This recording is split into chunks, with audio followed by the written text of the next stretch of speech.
દોસ્તો, આપણે 2 દિવસ પહેલાં સમાચારની અંદર ન્યૂઝની અંદર જોયું કે ભાઈ ગુજરાતની અંદર નકલી દૂધ બનાવતું એક ફેક્ટરી ઝડપાઈ અને ત્યાં આગળ યુવરાજસિંહ જાડેજા દ્વારા લાઈવ ટેન્કર કે જે નકલી દૂધનું ટેન્કર પકડ્યું છે, લગભગ 10,000 લીટર જેટલું દૂધ હતું. તો હવે તમે વિચાર કરો દોસ્તો, ખાસ કરીને ખેડૂતો અને પશુપાલકો માટે ચિંતાજનક બાબત છે કે આ લોકો, આ જે સરકારના મળતિયાઓ છે એ લોકો દ્વારા આવી રીતે નકલી દૂધનું ઉત્પાદન કરી અને આપણા પશુપાલકો અને ખેડૂતો સાથે અન્યાય કરી રહ્યા છે. દોસ્તો, એ વાત તમને ખાસ સમજાવું, જો આ જે બજારની અંદર કે અન્ય જગ્યાએ તમે જે થેલીથી દૂધ તમે લાવો છો એના પર આ રીતે નકલી દૂધ પકડાવાના લીધે આપણી વિશ્વસનીયતા ઘટશે, જેથી કરીને લોકો દૂધનો ઉપયોગ ઓછો કરશે અને બીજું કોઈ વસ્તુ સ્વીકાર, દૂધ વગર તો ચાલે એમ છે જ નહીં, પરંતુ બને ત્યાં સુધી એનો ઉપયોગ ઓછો કરશે. બીજી વાત કે દૂધની હાલ જેટલું દેશની અંદર દૂધ વપરાય છે એટલું મેન્યુઅલી ઉત્પન્ન થતું નથી, પશુઓ દ્વારા ઉત્પન્ન થતું નથી. એટલે દૂધનો કાળો બજાર આ રીતે નકલી દૂધથી એ લોકો ચલાવે છે. હવે આની અંદર શું થાય છે કે આપણને પોષણક્ષમ ભાવ નથી મળતા, જેના લીધે આપણે પશુઓ રાખતા ખચકાઈએ છીએ. બરાબર છે. ગાયોનું દૂધ અત્યારે અમારું જે દૂધ છે એ દૂધસાગર ડેરીની અંદર જાય છે અને સમથિંગ 4 ફેટ હોય ગાયનું ત્યારે તમારે 35 થી 36 રૂપિયા આજુબાજુ દૂધ જાય છે. બરાબર છે.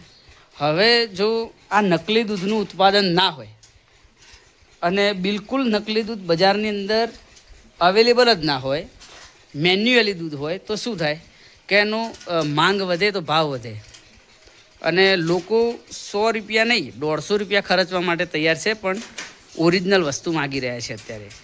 કારણ કે સસ્તી વસ્તુ યુઝ કરી અને એ જ સસ્તી વસ્તુ યુઝ કરવાથી આપણને મેડિકલ ક્ષેત્રમાં પૈસા ખર્ચવા પડે, કોઈ બીમારી આવી જાય, આ બધી બીમારીઓના કારણે આ બધી નકલી ચીજવસ્તુઓ જ છે દોસ્તો.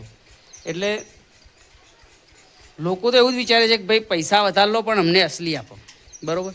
પણ આ લોકો એમના વચેટિયાઓ એમનો નફો કાઢવા માટે પશુપાલકોને પૂરતો ભાવ ના આપવો અને આ રીતે નકલી દૂધ ખપાડવું, જેથી કરી ને એમને ફાયદો થાય.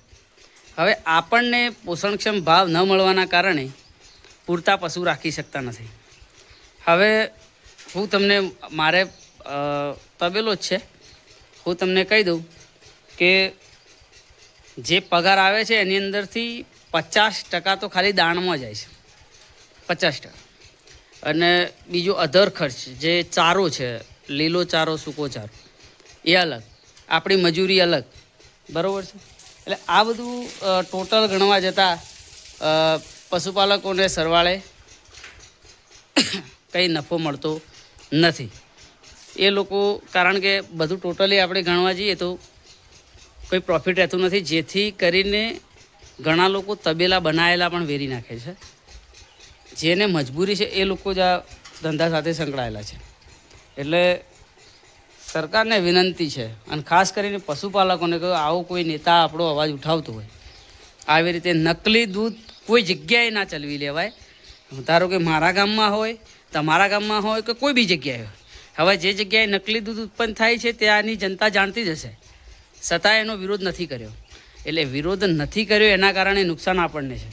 એટલે હું એવું કહું છું કે આવી રીતે નકલી દૂધનો કોઈ બી જગ્યાએ કારોબાર ચાલતો હોય, ભલે આપણો સગો જ કેમ ના હોય, છતાં એનો ખુલ્લો પાડો અને એનો વિરોધ કરો, જેથી કરીને આપણા જેવા જે સાચા અને ઈમાનદાર વ્યક્તિઓ છે એમને જે દૂધના પોષણક્ષમ ભાવ મળી રહે.